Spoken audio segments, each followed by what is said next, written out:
Sa paanan ng isang luntiang kabundukan, naroon ang maliit na baryo ng San Isidro, isang payapang pamayanan na ang pangunahing ikinabubuhay ng mga tao ay ang pagsasaka. Tuwing madaling araw, bago pa sumilip ang unang sinag ng araw, maririnig na ang tila awit ng kalikasan. Humahampas ang malamig na hangin sa mga dahon ng palay habang ang mga ibon ay nagsisimulang umawit, na tila nagbibigay ng panibagong pag-asa sa bawat magsasakang naghihintay ng masaganang ani. Isa sa kanila si Mang Andres. Si Mang Andres ay 58 taong gulang. Maitim ang balat dahil sa mahabang panahong pagtatrabaho sa ilalim ng araw. Ang kanyang mga palad ay magaspang, puno ng kalyo, at ang kanyang likod ay bahagyang nakayuko bunga ng maraming taong pagbubungkal ng lupa.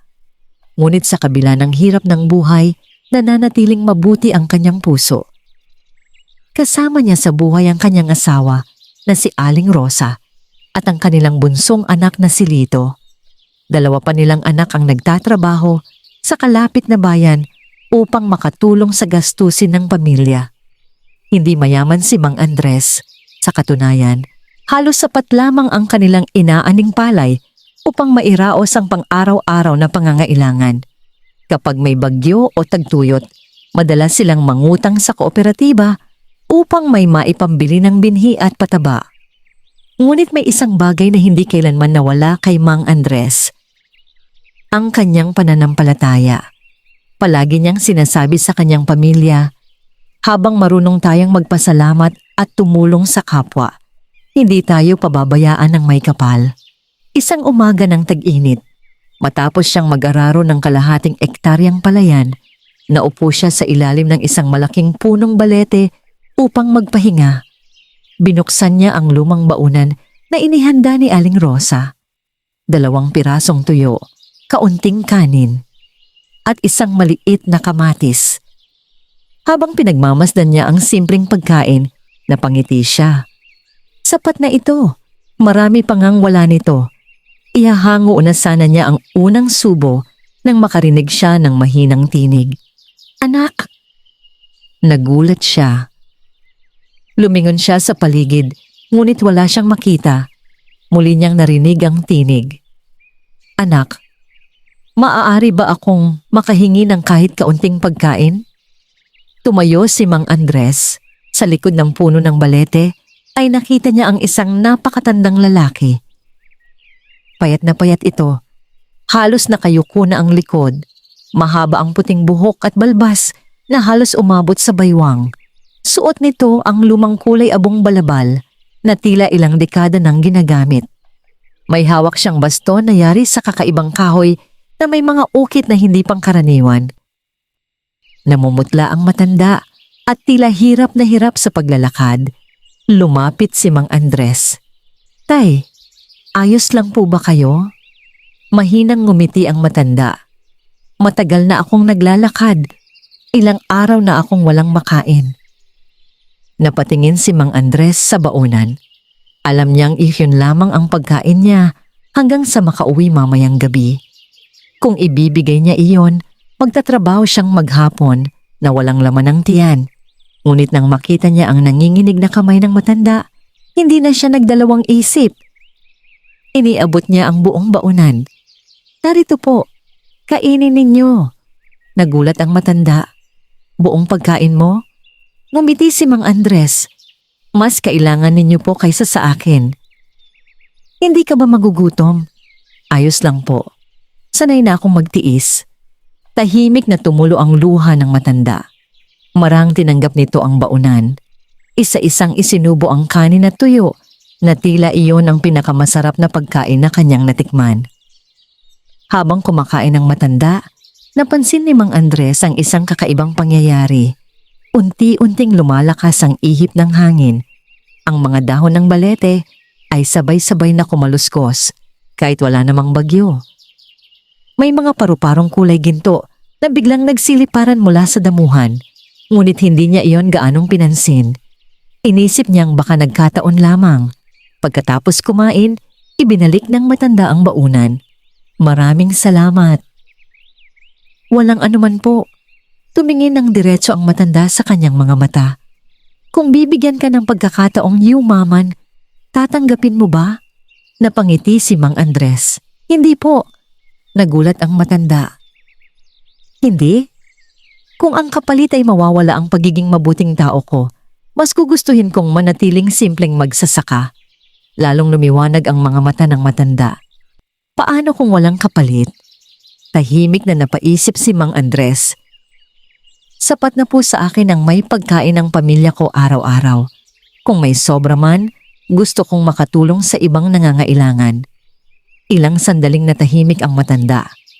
Pagkatapos ay tumayo ito ng tuwid. Biglang nagbago ang kanyang tindig. Ang dating kuba ay unti-unting nawala. Ang kanyang puting balbas ay tila kumikislap sa sinag ng araw. Ang lumang balabal ay naging matingkad na puting kasuotan na may gintong borda. Ang baston ay nagliwanag na parang yari sa kristal. Napaatras si Mang Andres. Hindi siya makapaniwala sa kanyang nasasaksihan. Unti-unting napuno ng liwanag ang paligid. Huminto ang hangin. Natahimik ang buong kagubatan. Pagkatapos ay nagsalita ang matanda sa isang malalim ngunit mahinahong tinig.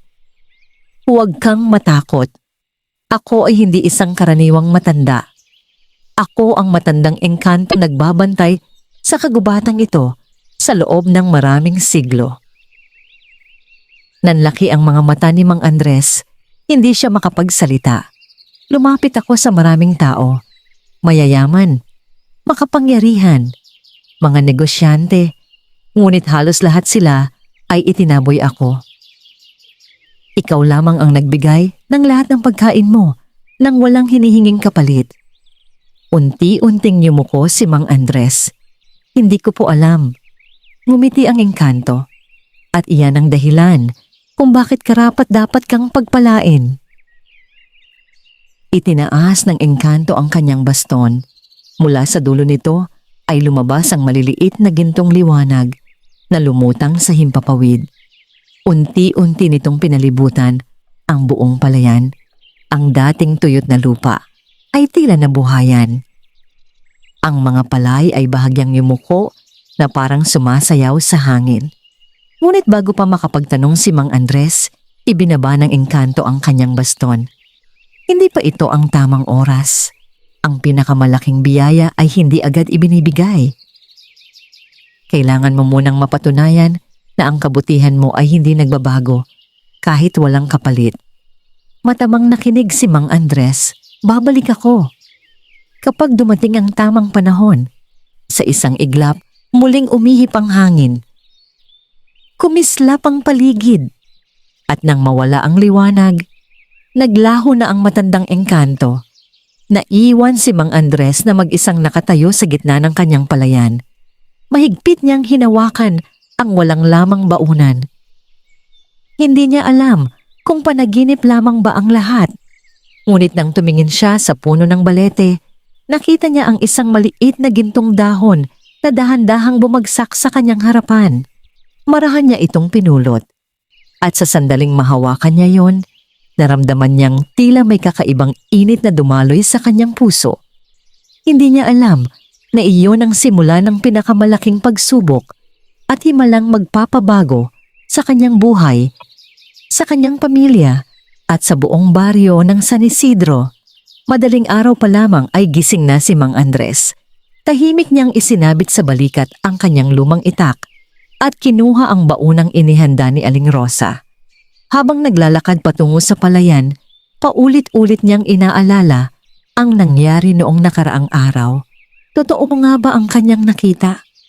Isang matandang engkanto na humingi ng pagkain. Isang mahiwagang nilalang na nagsabing babalik sa tamang panahon.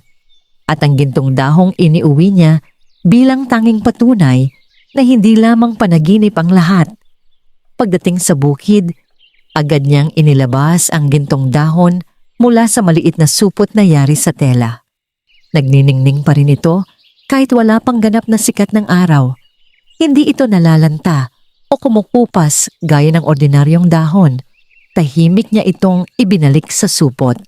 Hindi niya sinabi kahit kanino ang nangyari. Alam niyang mahirap paniwalaan ang ganoong kwento. Lumipas ang ilang oras habang masipag siyang nagtatrabaho. Habang nagpapahinga siya sa gilid ng pilapil, napansin niyang may isang lalaking papalapit. Nakasakay ito sa kariton na hinihila ng kalabaw. Nakilala niya agad ang lalaki. Si Mang Ricardo. Isa itong mayamang may-ari ng malalawak na bukirin sa kabilang baryo. Kilala siya sa pagiging mahusay na negosyante, ngunit marami ring nagsasabing napakahigpit niya pagdating sa pera. Huminto ang kariton sa harap ni Mang Andres. "Magandang umaga," bati ni Mang Ricardo. "Magandang umaga rin po." Tumingin ang mayamang magsasaka sa palaya ni Mang Andres. "Mukhang mahihirapan kang umani ngayong taon." Ngumiti lamang si Mang Andres. "Bahala na po. Gagawin ko ang lahat ng makakaya." Tumango si Mang Ricardo bago muling nagsalita. "May alok ako." Tahimik na nakinig si Mang Andres. "Bibilihin ko ang kalahati ng lupa mo." Nagulat siya. "Po? Alam kong marami kang utang. Kapag ibinenta mo ang kalahati ng lupa, mababayaran mo ang lahat ng pagkakautang mo at may matitira ka pang puhunan." Napatingin si Mang Andres sa kanyang palayan. Ang lupang yon ang tanging pamana ng kanyang ama. Doon siya lumaki. Doon siya natutong magsaka. At doon niya pinangarap na balang araw ay magpatuloy rin ang kanyang anak. Magalang siyang sumagot. "Pasensya na po. Hindi ko kayang ibenta ang lupang iniwan ng aking ama." Bahagyang nagbago ang mukha ni Mang Ricardo. "Huwag kang magpadalos-dalos. Isipin mo ang pamilya mo. Minsan kailangan nating isuko ang isang bagay para mabuhay." Ngunit nanatiling kalmado si Mang Andres. "Kung ipagbibili ko ang lupang ito, para ko na ring isinuko ang pangarap ng aking pamilya." Hindi na nagsalita si Mang Ricardo. Umiling siya bago pinaandar muli ang kariton. "Huwag mong sabihing hindi kita binalaan." Tahimik na pinanood ni Mang Andres ang papalayong kariton. Hindi siya galit, ngunit naramdaman niyang may mabigat na pagsubok na paparating. Pagsapit ng hapon, nagsimulang mamuo ang makakapal na ulap. Unti-unting lumakas ang hangin. Nagmadaling umuwi ang mga magsasaka. "Paparating ang malakas na bagyo," sigaw ng isa. Agad ding umuwi si Mang Andres. Pagdating sa bahay ay tinulungan niya si Aling Rosa na itali ang bubong at iligpit ang mga gamit. Mahigpit nilang isinara ang mga bintana. Makalipas lamang ang ilang sandali ay bumuhos ang napakalakas na ulan. Umagupit ang hangin. Kumidlat ng sunod-sunod. Nagdasal ang buong pamilya habang niyayakap ni Aling Rosa ang kanilang anak. Magdamag nilang narinig ang malalakas na hampas ng hangin sa kanilang bahay. Kinabukasan unti-unting tumila ang bagyo. Lumabas ang mga tao upang tingnan ang pinsala. Maraming puno ang nabuwal. Nasira ang ilang bahay. Nalubog sa tubig ang maraming palayan.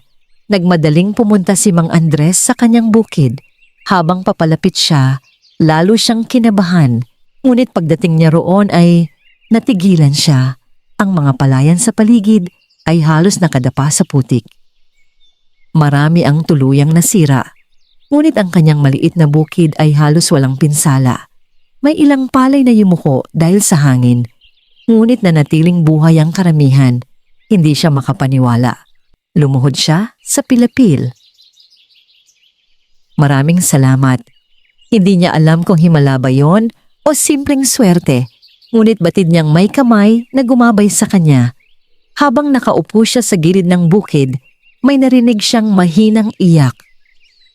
Sinundan niya ang tunog.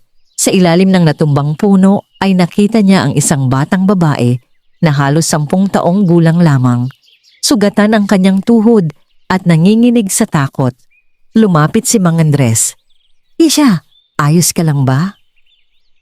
Umiling ang bata habang umiiyak. "Nawawala po ang nanay ko."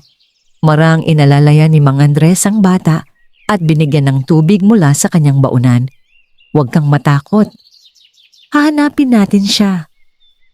Sa loob ng halos 2 oras ay nilibot nila ang baryo. Marami na ring taong naghahanap sa pamilya ng bata. Sa wakas ay nakita nila ang kanyang ina na umiiyak habang naghahanap sa anak. Nang magkita ang mag-ina, mahigpit silang nagyakapan. Paulit-ulit na nagpasalamat ang babae kay Mang Andres. Kung hindi dahil sa inyo, ngumiti lamang siya. Ang mahalaga ay ligtas na kayong dalawa. Habang paalis ang mag-ina, may malamig na hangin na muling dumaan. Pamilyar ang pakiramdam. Tumingin siya sa punong balete sa di kalayuan. Sa likod nito ay tila may isang matandang lalaki na nakatanaw sa kanya. Ngunit sa isang kisap mata ay naglaho rin ito. Napangiti si Mang Andres. Hindi niya alam kung nagkakamali lamang siya ng tingin. Ngunit sa kaibuturan ng kanyang puso, naramdaman niyang may isang nilalang na tahimik na nagmamasid sa bawat kabutihang ginagawa niya. At hindi pa niya alam na ang mga pagsubok ay lalo pang titindi. At ang susunod na haharapin ng niya ay susubok hindi lamang sa kanyang kabutihan, kundi pati sa kanyang katapatan at pananampalataya. Lumipas ang ilang araw matapos ang malakas na bagyong sumalanta sa baryo ng San Isidro. Bagamat unti-unti nang bumabalik sa normal ang buhay ng mga tao, mababanaag pa rin sa kanilang mga mukha ang pag-aalala. Maraming magsasaka ang nawalan ng ani at ang iba na may muling nangutang upang makapagsimula. Si Mang Andres ay isa sa iilang hindi gaanong napinsala. Hindi man naging perpekto ang kanyang palayan, sapat pa rin ang natirang tanim upang umasa siyang may aanihin sa tamang panahon. Hindi niya itinuring iyon na swerte. Sa kanyang puso, alam niyang may dahilan kung bakit siya pinagkalooban ng pagkakataong makabangon. Isang umaga, habang nag-aayos siya ng mga binhi sa kanilang maliit na kamalig, napansin ni Aling Rosa na tila malalim ang kanyang iniisip. May problema ba? Mahinahong tanong nito. Umiling si Mang Andres. Wala naman. Iniisip ko lang ang mga kapitbahay natin. Halos wala na silang maitanim. Napabuntong hininga si Aling Rosa. Tayo man ay hindi rin nakasisiguro. Kaunti lamang ang ating naitabi. Tahimik na tumingin si Mang Andres sa mga sako ng binhi. Iyon na lamang ang kanilang pag-asa para sa susunod na taniman. Kung ipamimigay niya ang mga yon, maaaring mawalan sila ng pagkakataong makapagtanim. Ngunit kung itatago naman niya ang lahat, marami sa kanyang mga kapitbahay ang mananatiling walang kabuhayan. Makalipas ang ilang sandali, nagsalita siya. Mas mabuti nang sabay-sabay tayong bumangon kaysa tayo lang ang umasenso. Ngumiti si Aling Rosa. Kilalang kilala na niya ang kanyang asawa. Kahit kailan ay hindi nito kayang talikuran ang mga nangangailangan. Kinahaponan, isa-isang dumating sa kanilang bahay ang ilang magsasaka. Nangunguna si Mang Celso, isang biyudong may 3 anak. Mang Andres, nahihiyang sambit nito. Wala na kaming maitanim. Kung maaari sana, makahiram man lang kami ng kaunting binhi. Tahimik na tumingin si Mang Andres sa loob ng kamalig. Pagkatapos ay binuksan niya ang isa sa mga sako. Kumuha kayo. Nagulat ang mga magsasaka. Huwag na kayong mahiya. Kapag dumating ang panahon ng anihan at kaya na ninyo, saka na lamang ninyo ibalik. Napuno ng pasasalamat ang mga mata ng mga magsasaka. Isa-isang kumuha ng sapat na binhi ang bawat pamilya. Pag-alis nila, halos kalahati na lamang ang natira sa kamalig. Napansin yun ni Lito. Tatay, paano kung kulangin tayo? Ngumiti si Mang Andres at marang hinimas ang ulo ng anak. Ang biyayang ibinabahagi ay hindi kailanman nauubos. Kinabukasan, kumalat sa buong baryo ang balitang namigay ng binhi si Mang Andres. Hindi lahat ay natuwa. Sa malaking bahay ni Mang Ricardo, may isang tauhan ang nagbalita. Ginoo, ang mga magsasaka ay humahanga kay Mang Andres. Napakunot ang noo ni Mang Ricardo. Bakit? Namigay siya ng mga binhi kahit kakaunti lamang ang natira sa kanya. Tahimik na tumayo si Mang Ricardo at tumingin sa malawak niyang bukirin. Hindi siya marunong mag-isip. Hindi nabubuhay ang tao sa kabutihan lamang. Ngunit sa kaibuturan ng kanyang isip, nagsimula siyang mabahala. Habang lalong gumaganda ang pangalan ni Mang Andres, unti-unti namang nababawasan ang paghanga ng mga tao sa kanya.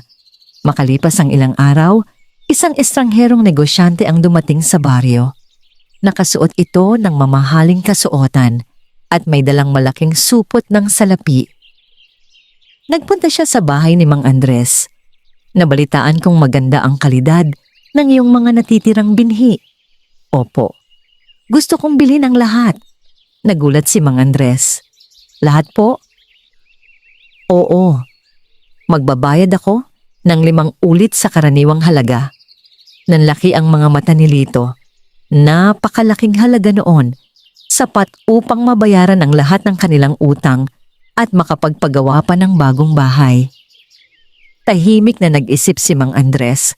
Kung ibibenta ko ang lahat, ano ang itatanim namin? Ngumiti ang negosyante. Maari kang bumili ng mas murang binhi sa ibang bayan. Umiling si Mang Andres. Hindi. Nagulat ang negosyante. Hindi mo ba naiintindihan ang alok ko? Naiintindihan ko. Pero ang mga binhing ito ay para sa aming bukid. At kung may matira man, para sa mga kapitbahay naming nangangailangan. Napailing ang negosyante. Bihira akong makakita ng taong tumatanggi sa ganitong halaga. Magalang nang ngumiti si Mang Andres. May mga bagay na mas mahalaga kaysa salapi. Tahimik na umalis ang negosyante. Hindi napansin ni Mang Andres na habang papalayo ito, bahagya itong ngumiti. Sa isang iglap, tila kumislap ang kanyang anyo bago tuluyang naglaho sa dulo ng daan. Kinagabihan, habang nagpapahinga ang pamilya, muling umihip ang malamig na hangin. Lumabas si Mang Andres. Sa ilalim ng matandang punong balete ay muli niyang nakita ang mahiwagang matanda. Ngunit sa pagkakataong ito, hindi na ito mukhang pulubi. Nakasuot ito ng puting kasuotan at hawak ang parehong baston na kumikislap sa liwanag ng buwan. Dumaan ka na naman po. Ngumiti ang matandang engkanto. Hindi lamang ako dumaan. Sinubukan kita. Napatingin si Mang Andres. Ang matandang humingi ng pagkain. Ang negosyanteng gustong bumili ng iyong mga binhi. Pareho akong ako. Napatigil si Mang Andres. Hindi ko sinusukat ang yaman ng tao. Sinusukat ko ang laman ng kanyang puso. Tumango ang magsasaka. Hindi ko po alam na kayo pala iyon. Iyon ang dahilan kung bakit tunay ang iyong kabutihan. Itinaas ng engkanto ang kanyang baston. Mula rito ay bumagsak ang 3 kumikislap na butil na tila yari sa ginto. Maraan itong lumapag sa palad ni Mang Andres.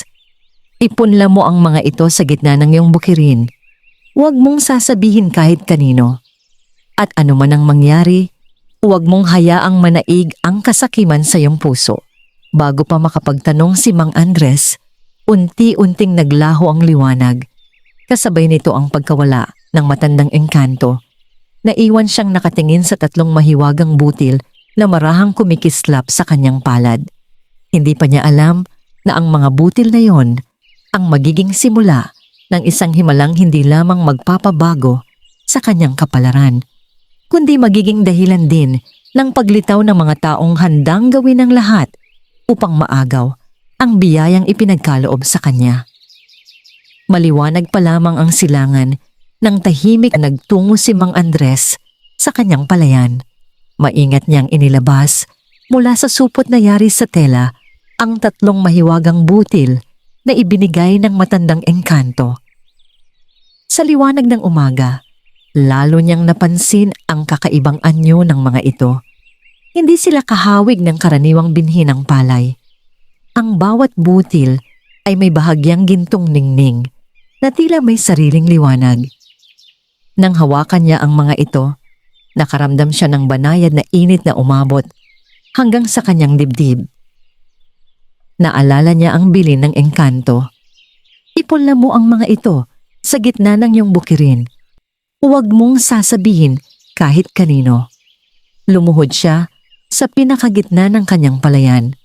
Marahan niyang hinukay ang lupa gamit ang kanyang mga kamay at isa-isang inibaon ang 3 mahiwagang butil. Pagkatapos ay pumikit siya. Panginoon, mahina niyang dasal. Kung ang biyayang ito ay para sa kabutihan ng aking pamilya at ng aking mga kababaryo, tulungan ninyo akong maging karapat-dapat. Tinabunan niya ng lupa ang mga butil at tahimik na ipinagpatuloy ang kanyang trabaho. Lumipas ang 1 linggo, walang kakaibang nangyari. Ang 3 lugar na pinagbaunan niya ng mga butil ay mistulang katulad lamang ng ibang bahagi ng bukid. Hindi siya nabahala. Patuloy siyang nagsikap, nagdilig, nagtanggal ng damo, at nag-alaga sa kanyang mga pananim, gaya ng dati. Ngunit pagsapit ng 2 linggo, isang umaga ay napansin niyang may 3 munting usbong na tumubo sa gitna ng kanyang palayan. Hindi karaniwan ang kulay ng mga ito, habang ang ibang palay ay matingkad na berde. Ang 3 usbong ay may bahagyang gintong kinang kapag nasisikatan ng araw. Napangiti si Mang Andres. Hindi niya ito ipinagsabi kahit kanino. Samantala, nagsimulang magtaka ang mga magsasaka sa paligid. Mang Andres, tanong ni Mang Celso habang nakatanaw sa kanyang bukid. Parang mas mabilis lumago ang mga palay mo. Napakamot sa ulo si Mang Andres. Siguro po'y naging mabuti lang ang panahon. Tumango si Mang Celso, ngunit hindi nawala ang kanyang pagtataka. Sa kabilang dako ng baryo, nakarating na rin kay Mang Ricardo ang balita. Mukhang kakaiba ang tubo ng palayan ni Mang Andres, sabi ng kanyang katiwala. Napakunot ang noo ni Mang Ricardo. Bantayan ninyo ang kanyang bukid. Aamin din siya kung ano ang kanyang sikreto. Habang lumilipas ang mga araw, lalong naging kapansin-pansin ang kaibahan ng palayan ni Mang Andres. Ang mga tangkay nito ay mas matitibay, mas matingkad ang kulay, at halos walang peste ang lumalapit. Samantalang ang ibang bukirin ay unti-unting sinasalanta ng mga kulisap, nananatiling malusog ang kanyang taniman. Nagtaka maging ang mga matatandang magsasaka. Parang pinagpapala ang bukid ni Andres. Hindi pangkaraniwan ang nangyayari. Ngunit si Mang Andres ay nanatiling tahimik. Hindi siya nagmalaki, hindi rin siya nagbago ng ugali. Patuloy pa rin siyang tumutulong sa kanyang mga kapitbahay kapag may nangangailangan. Isang gabi, habang nagpapahinga ang pamilya, matapos ang hapunan, may kumatok sa kanilang pintuan. Pagbukas ni Mang Andres, bumungad sa kanya ang isang babae na may kargang sanggol. Namumutla ito at halatang pagod. Pasensya na po, mahina nitong sabi. Naubusan na kami ng bigas. 2 araw ng lugaw lamang ang kinakain ng mga anak ko. Napatingin si Aling Rosa sa kanilang sisidlan ng bigas. Kaunti na lamang ang natitira. Kung magbibigay sila, maaaring hindi iyon umabot hanggang sa susunod na linggo. Ngunit bago pa man siya makapagsalita, kinuha na ni Mang Andres ang kalahati ng kanilang natitirang bigas. Iniabot niya iyon sa babae. Dalhin mo ito. Napaluha ang babae. Hindi ko po alam kung paano ako magpapasalamat. Kapag dumating ang araw na kaya mo nang tumulong sa iba, sagot ni Mang Andres, iyon na ang pinakamagandang pasasalamat. Umalis ang babae na puno ng pag-asa. Tahimik namang napangiti si Aling Rosa. Hindi man sila mayaman, alam niyang ang kabutihan ng kanyang asawa ang kanilang tunay na kayamanan. Kinabukasan, nagtungo si Mang Andres sa kanyang palayan. Pagdating niya roon, napahinto siya. Ang 3 mahiwagang halaman sa gitna ng bukid ay mas matangkad na ngayon kaysa sa lahat ng iba pang play. Ang mga uhay nito ay kumikislap na tila nababalutan ng pinonggintong liwanag. Habang pinagmamasdan niya ang mga ito, muling umihip ang malamig na hangin. Unti-unting lumitaw ang matandang engkanto sa ilalim ng punong balete. Hindi mo pa rin ipinagdadamot ang biyaya, wika nito. Magalang na yumuko si Mang Andres. Kung ang biyaya ay ibinabahagi, lalo itong dumarami. Masayang ngumiti ang engkanto. Iyan ang katotohanang hindi nauunawaan ng mga taong sakim. Tumingin ito sa mahiwagang mga halaman. Malapit na ang panahon ng pag-aani. Ngunit kasabay ng pagdating ng iyong pinakamalaking biyaya ay ang pinakamabigat mong pagsubok. May mga taong handang gumawa ng kasamaan upang maagaw ang hindi nila pinaghirapan. Natahimik si Mang Andres. Hindi siya natakot para sa sarili. Ang kanyang ikinabahala ay ang kaligtasan ng kanyang pamilya at ng mga taong umaasa sa kanya. Bago pa siya makapagtanong, unti-unting naglaho ang anyo ng matandang engkanto. Naiwan siyang nakatanaw sa kanyang palayan habang ang tatlong mahiwagang uhay ay marahang sumasabay sa ihip ng hangin. Hindi niya alam na sa dilim ng gabi may isang pares ng matang lihim na nagmamasid sa kanyang bukid at naghihintay lamang ng tamang pagkakataon upang nakawin ang lihim ng kanyang himalang ani. Lumipas ang ilang araw matapos magpakita ang matandang engkanto. Patuloy na lumalago ang mga pananim ni Mang Andres at lalo pang naging kahanga-hanga ang tatlong mahiwagang uhay sa gitna ng kanyang bukirin. Sa bawat pagsikat ng araw, tila mas nagiging makintab ang mga ito. Hindi man lubusang kulay ginto, may kakaiba silang ningning na hindi maipaliwanag ng sinuman. Unti-unti ring napapansin ng mga tao ang pagbabago. Marami ang nagsasabing pinagpala ang kanyang bukid. May ilan namang naghinalang baka gumagamit siya ng lihim na pataba o kakaibang paraan ng pagtatanim. Ngunit sa lahat ng usap-usapan, nanatiling tahimik si Mang Andres. Hindi siya nakipagtalo at hindi rin ipinagmalaki ang anumang meron siya. Sa kabilang panig ng baryo, lalong nabalisa si Mang Ricardo. Halos gabi-gabi niyang iniisip kung paano nagawang mapanatiling luntian ni Mang Andres ang kanyang palayan, samantalang ang ibang bukid ay unti-unting humihina ang ani. Isang gabi, ipinatawag niya ang dalawa niyang katiwala. Gusto kong malaman ang sikreto niya. Ngunit paano po, Ginoo?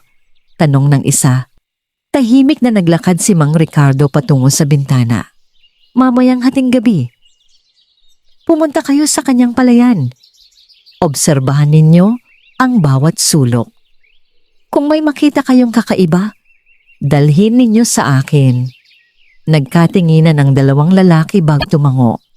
Pagsapit ng hating gabi, nababalot ng katahimikan ang buong baryo. Ang tanging maririnig ay ang huni ng mga kuliglig at ang banayad na ihip ng hangin. Palihim na nagtungo ang dalawang katiwala sa palayan ni Mang Andres. Maingat silang naglakad sa pilapil upang hindi makalikha ng ingay. Nang marating nila ang gitna ng bukid, kapwa sila napahinto. Sa ilalim ng liwanag ng buwan ay nakita nila ang tatlong uhay na bahagyang kumikislap. Ito marahil ang hinahanap ng Ginoo. Bulong ng isa. Dahan-dahan niyang inabot ang pinakamalapit na uhay. Ngunit sa sandaling mahawakan niya ito, biglang umihip ang napakalakas na hangin. Kumapal ang hamog. Nagsimulang umindayog ang buong palayan kahit walang bagyo. Napatingin sila sa paligid. Mula sa lilim ng matandang punong balete ay may isang matandang lalaking nakatayo. Nakasuot ito ng lumang balabal at nakasandal sa isang baston. Huwag ninyong kunin ang hindi sa inyo. Mahina, ngunit malinaw ang tinig nito. Nagkatinginan ang dalawang lalaki. Isa lamang itong matanda. Muling inabot ng isa ang mahiwagang uhay. Ngunit bago pa niya ito mapitas, tila gumalaw ang lupa sa ilalim ng kanyang mga paa. Nadulas siya at bumagsak sa putikan.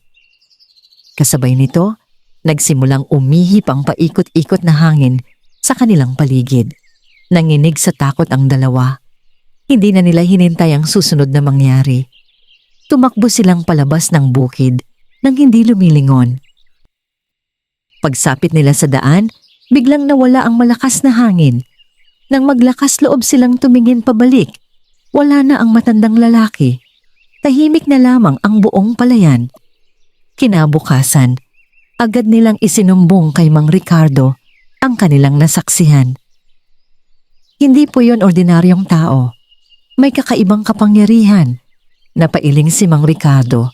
Hindi ako naniniwala sa mga engkanto. Baka natakot lamang kayo. Ngunit kahit matapang ang kanyang pananalita, nagsimulang mabuo sa kanyang isip ang pagdududa. Samantala, hindi alam ni Mang Andres ang nangyari noong gabi. Maaga siyang nagtungo sa bukid upang tingnan ang kanyang mga pananim. Napansin niyang may bakas ng mga paa sa putikan.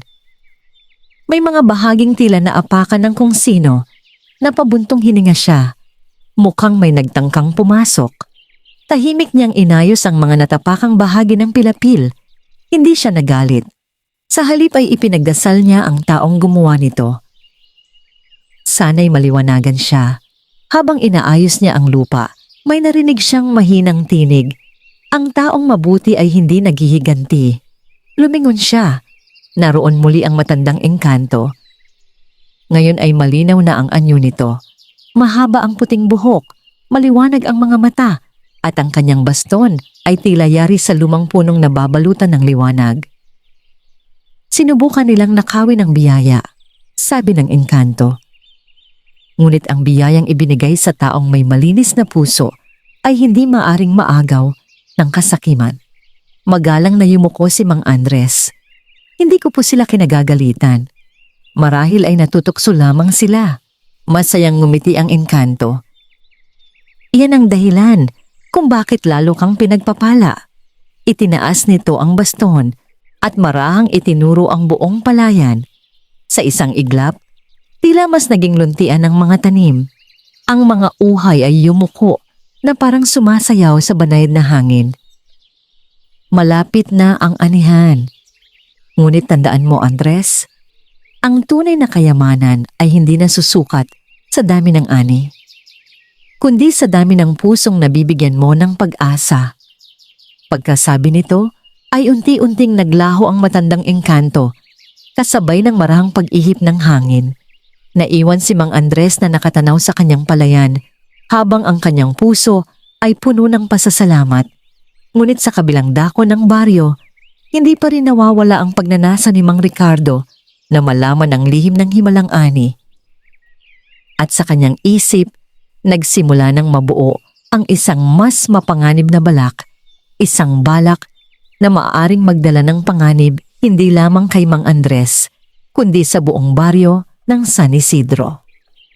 Lumipas ang ilang araw at lalong naging usap-usapan sa buong baryo ang palayan ni Mang Andres, habang ang ibang bukirin ay katamtaman lamang ang paglago ng mga pananim. Ang kanyang bukid ay mistulang nabiyayaan ng kalikasan. Ang mga uhay ay mabibigat, ang mga tangkay ay matitibay, at ang bawat sulok ng kanyang palayan ay hitik sa buhay. Gayunman, walang nagbago sa kanyang pamumuhay. Tuwing umaga ay maaga pa rin siyang bumabangon upang magtungo sa bukid. Pagkatapos ng maghapong pagtatrabaho, umuuwi siyang may ngiti sa labi upang saluhan ang kanyang pamilya sa hapagkainan. Hindi siya naghangad ng papuri, hindi rin siya naghahanap ng pagkilala. Para kay Mang Andres, sapat nang makita niyang may pagkain ang kanyang pamilya at may pag-asa ang kanyang mga kapitbahay. Isang umaga, isang karwaheng hila ng 2 magagarang kabayo ang huminto sa tapat ng kanyang bahay. Naglabasan ang mga tao upang tingnan ang mga panauhin. Mula sa karwahe ay bumaba ang isang mayamang mga ngalakal na nagngangalang Don Emilio. Kilala ito sa maraming lalawigan bilang bumibili ng pinakamagagandang ani at ipinagbibili ang mga ito sa malalayong pamilihan. Lumapit ito kay Mang Andres na noon ay nag-aayos ng mga kagamitan sa bakuran. Ikaw ba si Andres? Opo. Marami na akong narinig tungkol sa iyong ani. Magalang na yumuko si Mang Andres. Ano po ang maipaglilingkod ko? Ngumiti si Don Emilio. Gusto kong bilhin ang lahat ng aanihin mo ngayong taon. Napatingin si Mang Andres sa kanyang asawa. Lahat po? Oo. At hindi lamang iyan, inaalok kitang maging pangunahing tagapagtustos ng aking negosyo. Tahimik ang buong bakuran. Nagpatuloy ang mayamang mga ngalakal. Babayaran kita ng 3 ulit kaysa sa karaniwang halaga. Sapat iyon upang hindi ka na muling maghirap. Nagbulungan ang mga taong nakikinig. Napakalaking oportunidad ang alok na yon.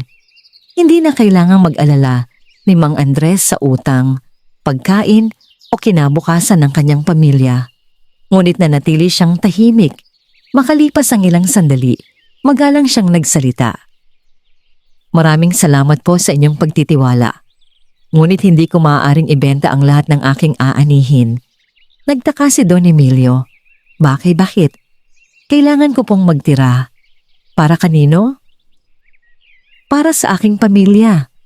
Para sa mga binhi sa susunod na taniman. At para sa mga kapitbahay naming nangangailangan. Bahagyang napangiti ang matandang mga ngalakal. Alam mo bang maraming tao ang nangangarap ng alok na ito? Opo. At tinatanggihan mo? Tumango si Mang Andres. Ang kasaganaan ay hindi lamang nasusukat sa dami ng salapi. Mas mahalaga ang kapanatagan ng kalooban. Tahimik na tiningnan siya ni Don Emilio. Pagkatapos ay ngumiti ito. Iginagalang ko ang iyong pasiya. Iniabot nito ang kanyang kamay. Kung sakaling magbago ang isip mo, bukas ang aking pintuan. Nagkamay silang dalawa bago umalis ang mga ngalakal. Hindi nalaman ni Mang Andres na may isang taong lihim na nakamasid sa kanilang pag-uusap. Si Mang Ricardo. Nakatayo ito sa lilim ng isang punong mangga at mahigpit ang pagkakakuyom ng kanyang mga kamao. Isa na namang pagkakataong sinayang niya. Ngunit sa kaibuturan ng kanyang isip, lalo siyang nababalisa. Hindi niya maunawaan kung bakit tila dumarami ang biyayang dumarating kay Mang Andres sa kabila ng paulit-ulit nitong pagtanggi sa malaking salapi. Kinagabihan, muling nagtungo si Mang Andres sa kanyang palayan. Tahimik niyang pinagmasdan ang mga uhay na halos handa ng anihin. Biglang umihip ang malamig na hangin. Mula sa ilalim ng punong balete ay lumitaw ang matandang engkanto. Isa na namang pagsubok ang nalampasan mo. Ngumiti si Mang Andres. Hindi ko po alam kung tama ang naging pasiya ko. Lumapit ang engkanto. Ang taong inuuna ang kapakanan ng iba kaysa sa sariling pakinabang ay hindi kailanman mawawalan ng biyaya. Tahimik na nakinig si Mang Andres. Ngunit tandaan mo, ang pinakamahirap na pagsubok ay hindi ang pagtanggi sa salapi, kundi ang pagpapatawad sa taong gumawa ng kasamaan sa iyo. Napaisip si Mang Andres, ano po ang ibig ninyong sabihin? Hindi agad sumagot ang engkanto. Sa halip ay tumingin ito sa malayong bahagi ng baryo. May pusong unti-unting nilalamon ng inggit. At kapag hinayaan niyang manaig iyon, marami ang masasaktan. Pagkasabi nito, ay marahang itinuro ng engkanto ang kalangitan. Sa di kalayuan ay nagsimulang mamuo ang may itim na ulap. Hindi ito mukhang karaniwang ulan. May kakaibang bigat ang hangin. Naramdaman ni Mang Andres na tila may paparating na panganib. Muli siyang humarap sa engkanto, ngunit wala na ito. Naglaho itong parang hamog sa umaga. Habang pauwi si Mang Andres, hindi niya napansin na sa kabilang dako ng kanyang palayan ay may isang aninong nakatayo sa dilim. Tahimik nitong pinagmamasdan ang mga gintong uhay, pagkatapos ay bumulong sa sarili. Kung hindi ko makukuha ang lihim ng kanyang ani, sisiguraduhin kong wala ring mapapakinabangan si Andres. Sa gabing iyon, nagsimula ang isang balak na maaaring sumira sa bunga ng maraming taong pagsisikap at sumubok sa kabutihan ng pusong hindi kailanman natutong magtanim ng galit. Lumipas ang ilang araw matapos ang babala ng matandang engkanto. Habang papalapit ang panahon ng anihan, lalo namang tumitindi ang inggit na bumabalot sa puso ni Mang Ricardo. Hindi na siya mapalagay sa tuwing maririnig niya ang mga tao na pumupuri kay Mang Andres lalo lamang siyang napupuno ng galit. Mabuting tao si Andres. Kung lahat ng magsasaka ay katulad niya, uunlad ang ating baryo. Paulit-ulit na sumasagi sa kanyang isipan ang mga salitang iyon. Sanay si Mang Ricardo na siya ang tinitingala sa San Isidro. Dahil sa kanyang kayamanan, maraming lumalapit sa kanya upang mangutang at humingi ng tulong. Ngunit ngayon, unti-unti nang nagbabago ang pagtingin ng mga tao. Hindi dahil mas mayaman si Mang Andres, kundi dahil mas mayaman ang kanyang puso. At iyon ang bagay na hindi matanggap ni Mang Ricardo. Isang gabi, lihim niyang ipinatawag ang dalawa niyang katiwala. Tahimik silang nagtipon sa loob ng kanyang kamalig. Hindi na pwedeng magpatuloy ito. Malamig na wika ni Mang Ricardo. Tahimik lamang ang dalawang lalaki. Itong taon, kapag si Andres ang nagkaroon ng pinakamagandang ani, lalo siyang igagalang ng buong baryo. Ano po ang gusto ninyong gawin? Tanong ng isa. Matagal na nanahimik si Mang Ricardo bago nagsalita. Kapag wala ng ani, wala na ring paghanga. Nanlaki ang mga mata ng dalawang katiwala. Ginoo, tama ang narinig ninyo. Ngayong hating gabi, sunugin ninyo ang kanyang palayan. Natahimik ang dalawa. Hindi sila sang-ayon, ngunit natatakot silang sumuway sa kanilang amo. Pagsapit ng hating gabi, nabalot ng katahimikan ng buong baryo. Ang buwan ay natatakpan ng makakapal na ulap. Palihim na nagtungo ang dalawang lalaki sa bukid ni Mang Andres. May dala silang sulo. Habang papalapit sila sa gitna ng palayan, nagsimula silang kabahan. Naalala nila ang kakaibang nangyari noong huli silang nagtangkang pumasok doon. Ngunit dahil sa takot kay Mang Ricardo, ipinagpatuloy nila ang kanilang balak. Isa sa kanila ang lumuhod at inilapit ang apoy sa tuyong damo sa gilid ng pilapil. Ngunit bago pa man kumalat ang apoy, biglang umihip ang napakalakas na hangin. Sa halip na lumaki ang apoy, agad itong namatay. Nagkatinginan sila. Muli nilang sinindihan ang sulo. Sa pagkakataong ito, mas malapit nila itong inilapit sa mga tuyong damo. Ngunit bago pa muling sumiklab ang apoy, nagsimulang kumulog. Kasabay nito ang paglitaw ng isang maliwanag na liwanag mula sa punong balete. Unti-unting lumitaw ang matandang engkanto. Hindi na ito mukhang isang mahina at kuba na matanda. Matikas itong nakatayo.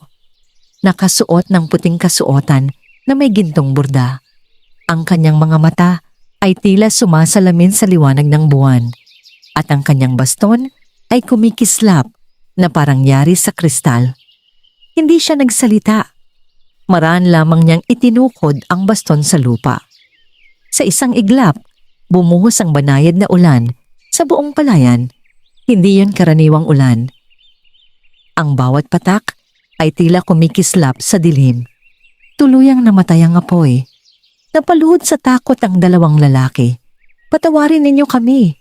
Hindi namin ito kagustuhan. Utos lamang ito. Tahimik silang pinagmamasdan ng matandang engkanto. Pagkatapos ay nagsalita ito. Ang taong sumusunod sa kasamaan, kahit alam niyang mali, ay may pananagutan pa rin. Napayuko ang dalawa. Tumayo kayo. Dahil pinili ninyong humingi ng tawad kaysa ipagpatuloy ang kasamaan, bibigyan ko kayo ng pagkakataong magbago. Napaiyak ang dalawang lalaki. Paulit-ulit silang humingi ng tawad bago tuluyang umalis. Hindi na sila muling bumalik. Kinabukasan, maagang nagtungo si Mang Andres sa kanyang palayan. Nagulat siya nang makita niyang baasa ang buong bukid kahit walang naging malakas na ulan sa baryo. Lalo pa siyang nagtaka nang makita ang bakas ng dalawang taong lumuhod sa putikan. Habang pinagmamasdan niya ang paligid, may narinig siyang pamilyar na tinig. Hindi lahat ng laban ay kailangang ipaglaban gamit ang galit. Lumingon siya. Naroon ang matandang engkanto. Ako po ba ang pakay nila? Tanong ni Mang Andres. Tumango ang engkanto. Ang taong nilalamon ng inggit ay handang sirain, Ang biyayang hindi niya kayang makuha. Natahimik si Mang Andres. Kung ganoon po, dapat ba akong magalit? Ngumiti ang matandang engkanto. Ang galit ay parang apoy. Kapag hinayaan mong lumaki, pati ang mabuting puso ay masusunog. Tandaan mo, Andres, ang tunay na lakas ay nasa taong marunong magpatawad, ngunit marunong ding ipagtanggol ang tama. Tahimik na yumuko si Mang Andres. Nauunawaan ko po. Nang mawala ang engkanto, tumingin si Mang Andres sa kanyang palayan. Hindi niya alam ang lahat ng nangyari noong gabi. Ngunit naramdaman niyang muli siyang iniligtas ng isang kapangyarihang hindi nakikita ng karaniwang tao. Sa kabilang panig ng baryo, naghihintay si Mang Ricardo sa pagbabalik ng kanyang mga katiwala. Ngunit nang dumating ang dalawa, ibinalita nila ang lahat ng kanilang nasaksihan. Namutla si Mang Ricardo. Hindi siya natakot sa engkanto. Mas kinatakutan niya ang katotohanang may kapangyarihang nagbabantay kay Mang Andres. Gayunpaman, sa halip na magsisi, lalo lamang tumigas ang kanyang puso. At sa kanyang isipan ay nabuo ang isang huling plano. Isang hakbang na maglalagay sa buong baryo sa panganib at magpapasya kung sino ang tunay na karapat-dapat sa biyayang ipinagkaloob ng matandang engkanto. Ilang araw na lamang ang natitira bago ang anihan. Sa buong baryo ng San Isidro, makikita ang pananabik sa mga mukha ng mga magsasaka. Sa kabila ng mga pagsubok na kanilang pinagdaanan, umaasa silang makababawi sa taong yon. Ngunit higit sa lahat ng bukirin, ang palayan ni Mang Andres ang pinakakahanga-hanga. Ang mga uhay ay mabibigat at hitik sa butil. Ang tatlong mahiwagang uhay sa gitna ng bukid ay lalo pang nagniningning kapag sinisikatan ng araw. Gayunman, nanatiling lihim ang kanilang pinagmulan. Hindi nagbago si Mang Andres. Patuloy pa rin siyang tumutulong sa mga kapitbahay at hindi niya ipinagmamalaki ang biyayang ipinagkaloob sa kanya.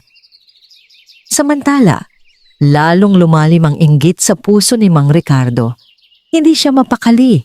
Hindi niya matanggap na ang isang simpleng magsasaka ay higit na iginagalang kaysa sa kanya. Isang gabi, habang mag-isa siyang nakaupo sa kanyang malaking bahay, dumating ang isang balita. Ginoo, may problema. Humahangos ang kanyang katiwala.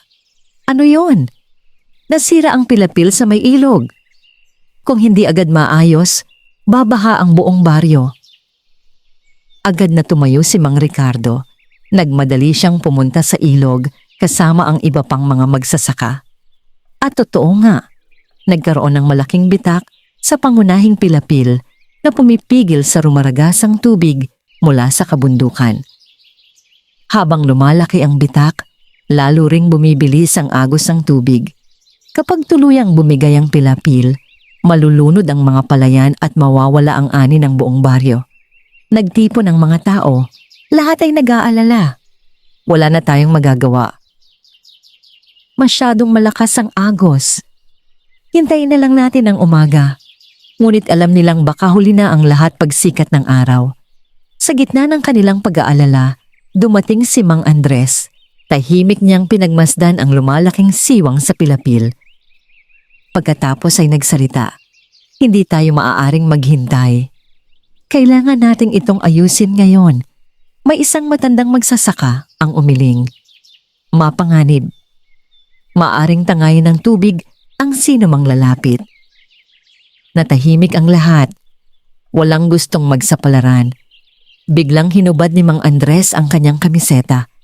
Kinuha niya ang pala at ilang sako ng buhangin. "Ako ang mauuna." Nagulat ang lahat. "Mang Andres, huwag." Ngunit hindi na siya nag-atubili. Lumusong siya sa rumaragasang tubig. Isa-isa niyang inilagay ang mga sako sa bahagi ng pilapil na may malaking bitak. Malakas ang agos. Ilang ulit siyang muntik matangay. Ngunit hindi siya sumuko. Nang makita iyon ng ibang magsasaka, unti-unti silang lumapit. Hindi natin siya maaring pabayaan. Isa-isang sumunod ang mga lalaki. Maging ang mga kababaihan ay nagdala ng mga bato at buhangin. Sa unang pagkakataon sa mahabang panahon, ang buong baryo ay nagtulungan bilang isang pamilya. Habang nagpapatuloy ang kanilang pagsisikap, isang malaking alon ang biglang humampas sa pilapil. Nadulas si Mang Andres. Tinangay siya ng malakas na agos. "Andres!" sigaw ni Aling Rosa. Nagkagulo ang lahat. Sinubukan siyang abutin ng mga kasama, ngunit napakalakas ng tubig. Unti-unting inanod si Mang Andres palayo. Sa sandaling iyon, biglang kumislap ang kalangitan. Huminto ang malakas na hangin. At mula sa ibabaw ng ilog ay lumitaw ang matandang engkanto. Nakasuot ito ng maningning na puting kasuotan at ang kanyang baston ay naglalabas ng banayad na gintong liwanag. Itinaas niya ang baston. Sa isang iglap, humina ang rumaragasang agos. Nagkaroon ng pagkakataon ang mga magsasaka na maabot si Mang Andres at hilahin siya pabalik sa pampang. Ligtas siyang naiahon. Napaiyak si Aling Rosa habang mahigpit na niyayakap ang kanyang asawa. Walang nakapansin sa engkanto maliban kay Mang Andres. Habang nagpapahinga siya sa pampang, lumapit ang matandang nilalang. Handa kang isakripisyo ang sariling buhay upang iligtas ang iba. Mahinang ngumiti si Mang Andres. Hindi lamang po ang aking bukid ang nakataya. Kapag nasira ang pilapil, mawawalan ng kabuhayan ng buong baryo. Tumango ang engkanto. Iyan ang dahilan kung bakit ikaw ang pinili. Itinaas nito ang kanyang baston. Mula sa dulo nito ay lumipad ang maliliit na gintong liwanag at dahan-dahang lumapag sa bawat palaya ng San Isidro. Sa isang iglap, tila nabuhayan ng mga pananim. Ang mga uhay na yumuko dahil sa tubig ay muling tumayo. Ang mga halamang nalalanta ay muling naging luntian. Tahimik na pinanood iyon ni Mang Andres. Ngunit bago pa siya makapagsalita, unti-unting naglaho ang matandang engkanto. Pagsikat ng araw, natapos ding maisara ang bitak sa pilapil. Naligtas ang buong baryo. Nagtipon ang mga tao sa gitna ng plaza. Lahat ay nagpapasalamat kay Mang Andres, ngunit ngumiti lamang siya. Hindi ako ang dapat pasalamatan. Nagtulungan tayong lahat. Sa malayo, tahimik na pinagmamasdan sila ni Mang Ricardo. Sa unang pagkakataon, nakaramdam siya ng hiya. Nakita niya kung paano isinugal ni Mang Andres ang sariling buhay upang iligtas maging ang kanyang mga bukirin. Ngunit kahit nagsimulang mabasag ang kanyang matigas na puso, may isang lihim pa siyang itinatago. Isang kasalanang kailangan niyang harapin bago tuluyang dumating ang araw ng pag-aani at ang tunay na hatol ng matandang engkanto. Makalipas ang ilang araw, dumating ang pinakahihintay ng buong baryo ng San Isidro, araw na ng anihan. Bago pa man sumikat ang araw, nagsimula ng magtipon ang mga magsasaka sa kanilang mga bukirin. Sa bawat mukha ay mababanaag ang pananabik at pag-asa. Ang mga batang dati naglalaro lamang sa gilid ng palayan ay ngayon ay tumutulong sa kanilang mga magulang sa pagdadala ng mga panali at sisidlan ng ani. Nang unang tumama ang sikat ng araw sa mga uhay, tila kumislap ang buong kapatagan. Napakaganda ng ani, hindi lamang sa bukid ni Mang Andres, kundi maging sa halos lahat ng palayan sa San Isidro. Masagana ang bawat uhay. Mabibigat ang mga butil at sapat ang aanihin ng bawat pamilya upang makabangon mula sa mga paghihirap na kanilang pinagdaanan. Marami ang nagsabing iyon na ang pinakamagandang ani sa kasaysayan ng baryo. Sa gitna ng kasiyahan, tahimik na nag-aani si Mang Andres kasama sina Aling Rosa at Lito. Hindi niya hinayaang mauna ang kanyang sariling bukid. Tinulungan muna niya ang matatandang magsasakang hirap nang humawak ng karit. Isa-isa niyang inalalaya ng mga ito hanggang matapos ang kanilang pag-aani. "Salamat, Andres," sabi ni Mang Celso. "Kung wala ka, baka hindi namin natapos ang aming bukid." Ngumiti lamang si Mang Andres. Kapag tayo'y nagtutulungan, mas magaan ang anumang gawain. Samantala, nakatayo sa gilid ng kanyang palayan si Mang Ricardo. Tahimik niyang pinagmamasdan ang mga tao. Wala nang pumapalakpak sa kanyang mga tagumpay. Wala nang lumalapit upang purihin ang kanyang kayamanan. Sa halip, ang mga tao ay abala sa pagtutulungan at pagpapasalamat sa isa't isa. Doon niya unti-unting naunawaan ang isang bagay. Hindi pera ang dahilan kung bakit minamahal si Mang Andres, kundi ang kabutihan ng kanyang puso. Napayuko siya. Naalala niya ang lahat ng kanyang nagawa. Ang pagnanais na bilhin ang lupa ni Mang Andres, ang pagpapasunod sa kanyang mga tauhan upang magnakaw, ang tangkang sunugin ng palayan, at ang lahat ng kasinungalingang kanyang ginawa dahil lamang sa inggit. Mabigat ang kanyang dibdib. Sa unang pagkakataon sa maraming taon, nakaramdam siya ng tunay na pagsisisi. Kinahapunan, habang abala pa ang mga tao sa pagdadala ng kanilang ani, naglakad si Mang Ricardo patungo sa bukid ni Mang Andres. Natahimik ang mga nakakita sa kanya. Akala ng lahat ay magkakaroon ng panibagong alitan. Ngunit paglapit niya kay Mang Andres, bigla siyang lumuhod. Nagulat ang lahat. Mang Andres, mahina ang kanyang tinig. Patawarin mo ako. Hindi makapaniwala ang mga tao. Ipinagtapat ni Mang Ricardo ang lahat. Inamin niyang siya ang nag-utos na manmana ng bukid. Siya ang nag-utos na nakawin ang mahiwagang mga uhay. At siya rin ang nag-utos na sunugin ang palayan. Tahimik na nakinig ang buong baryo. Pagkatapos ng kanyang pag-amin, yumuko siya ng mas mababa. Hindi ko na mababawi ang aking mga ginawa. Ngunit handa akong tanggapin ang anumang kaparusahan. Tahimik ang paligid. Lahat ay naghihintay sa magiging tugon ni Mang Andres. Lumapit si Mang Andres. Marahan niyang inalalayan si Mang Ricardo upang makatayo. Walang taong hindi nagkakamali. Nagulat si Mang Ricardo.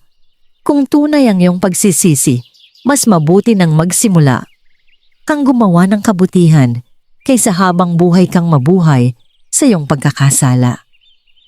Napuno ng luha ang mga mata ni Mang Ricardo. Hindi ko inaasahang mapapatawad mo ako. Ngumiti si Mang Andres. Ang pagpapatawad ay hindi nangangahulugang nakakalimot. Nangangahulugan itong pinipili nating huwag hayaang manaig ang galit sa ating puso. Maraming tao ang napaluha sa kanilang nasaksihan.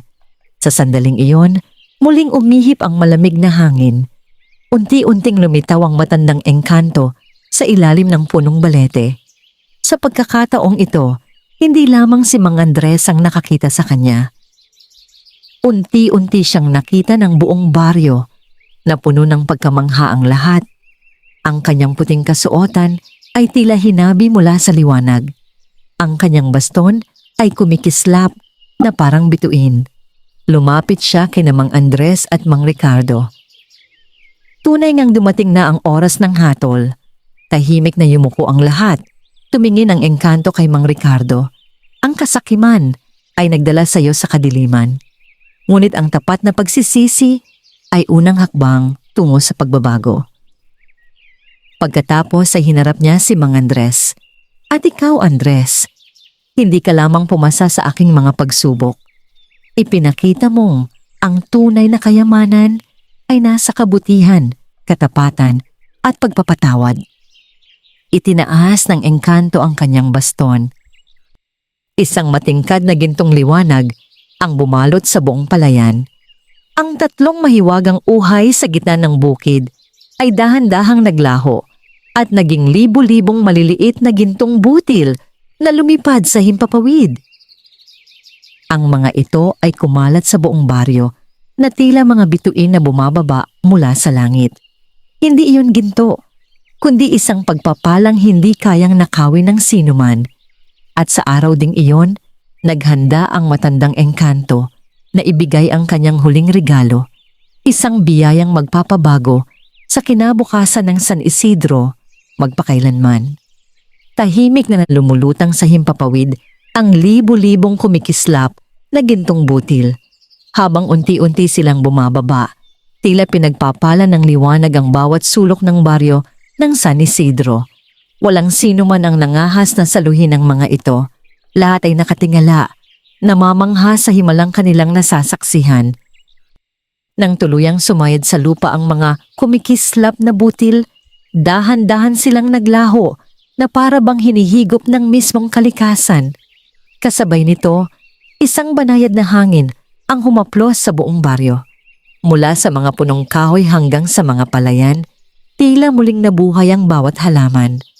Ang mga ilog ay luminaw, ang mga ibon ay nagsimulang umawit, at ang buong paligid ay napuno ng kakaibang kapayapaan. Tahimik na nakamasid ang matandang engkanto sa mga tao.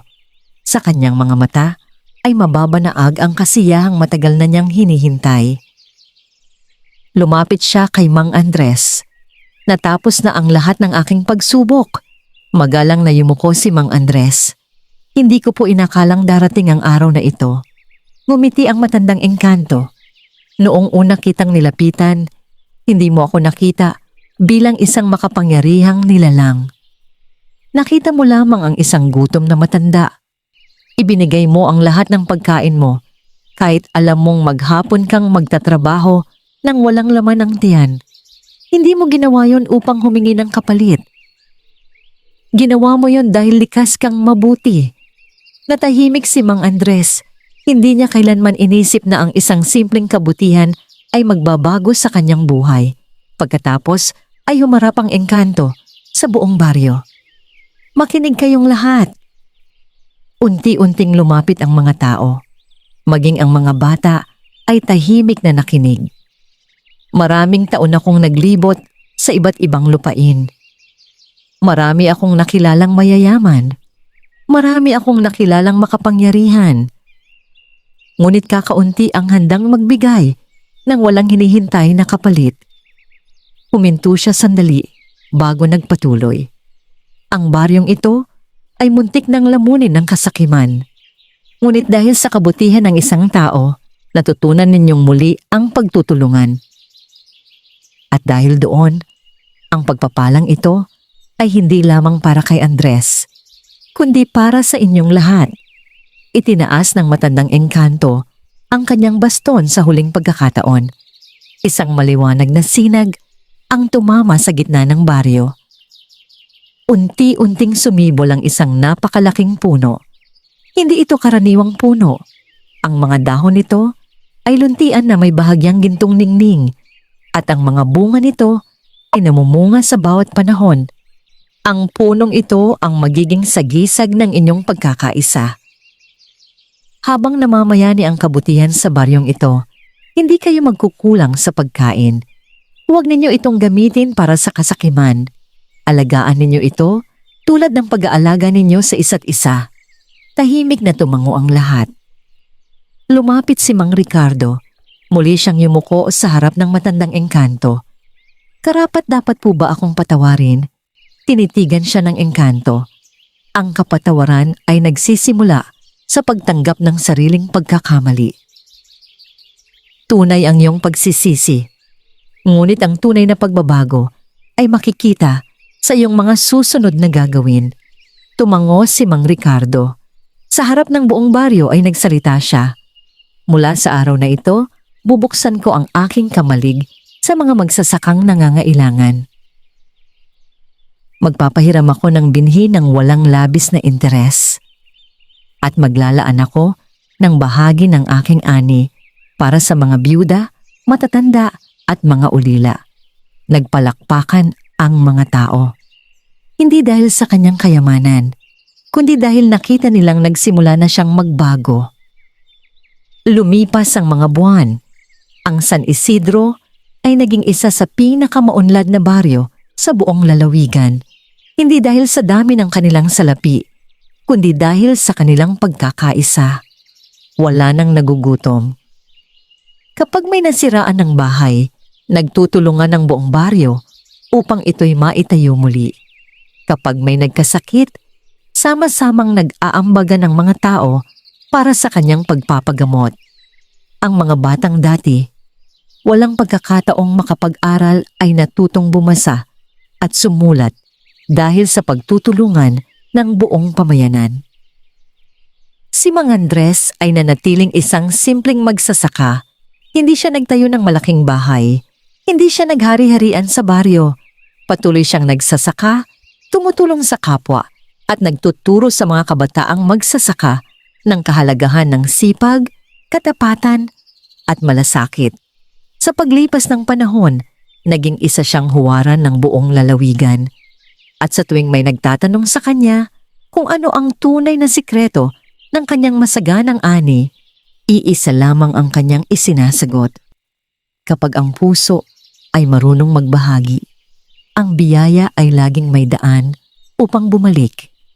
Mula noon, wala nang muling nakakita sa matandang engkanto. Ngunit tuwing sasapit ang panahon ng anihan, may isang banayad na hangin na dumaraan sa gitna ng mga palayan. Kasabay nito ang marahang pagindayog ng mga uhay na tila may isang matandang tagapagbantay na tahimik pa ring nagmamasid sa mga taong piniling mamuhay ng may kabutihan. At sa bawat henerasyong lumipas, isinasalaysay ng mga matatanda ang kwento ng isang simpleng magsasaka na nagbahagi ng kanyang huling pagkain sa isang gutom na matanda. Hindi nila ito ikinuwento upang pag-usapan ang himala. Ikinuwento nila ito upang ipaalala na ang pinakamalaking biyaya ay hindi nagsisimula sa kayamanan, kundi sa isang pusong marunong mahabag, magpatawad at magbahagi. Ang kabutihang ginagawa ng walang hinihintay na kapalit ay laging may bunga, kahit hindi ito agad nakikita. Ang kayamanan ay maaaring maubos, ngunit ang mabuting puso, katapatan, pagpapatawad at pagmamalasakit sa kapwa ay nag-iiwan ng pamana na tumatagal sa maraming salinlahi. Wakas,